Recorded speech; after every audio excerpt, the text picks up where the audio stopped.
When I was 4, I had sword fights with my brother all the time. We used our imaginations to morph our carpets and sofas into lava and fortresses.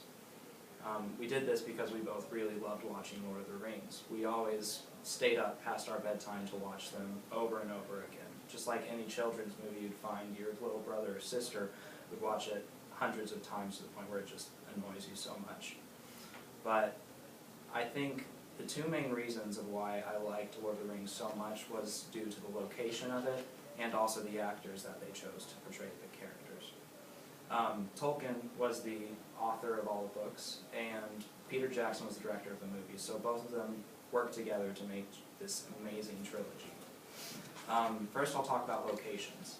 The first location is found in Matamata, New Zealand, which is the Shire in Lord of the Rings. There's a race, they're called the Hobbits, that live in here, and they live in these hills, in these hobbit holes it's called, and they're nicely furnished with wood walls and wood floors. The second location is found in Kaitoke Regional Park in New Zealand as well. That's where Rivendell is located, and it's called in the Hidden Valley. It's a immense kingdom made out of white marble with gold accents around it, and the king of the land is called Lord Elrond. The third location is found in Tongariro National Park in New Zealand. It's called Mordor in the story. The geology of the location, the actual location, is actually made up of 6 different volcanoes, 2 of which are active today. They both formed the entire land about 275,000 years ago. Frodo and Sam, both hobbits, when they were walking through Mordor, they had to walk through with their bare feet on all these rocks and these hills and mountains.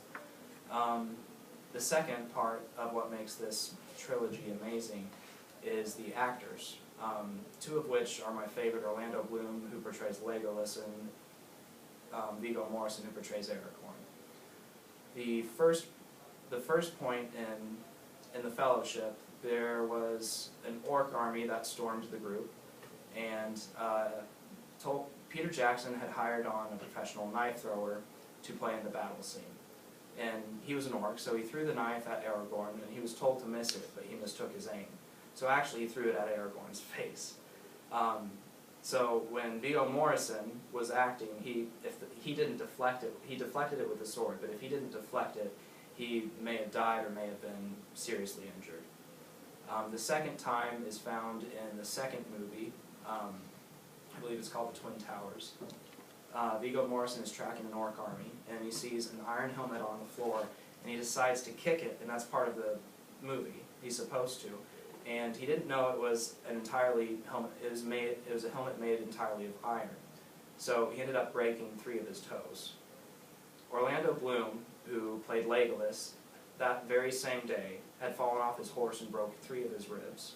And Gimli, who is played by John D. Ravies, the dwarf, had a very serious sprain on his knee. In the scene after the helmet was kicked, all 3 were supposed to go run a mile for some shots, and they decided to neglect their own medical attention, and they decided that it would be best to add to the authenticity of the film itself to see them in pain while they ran.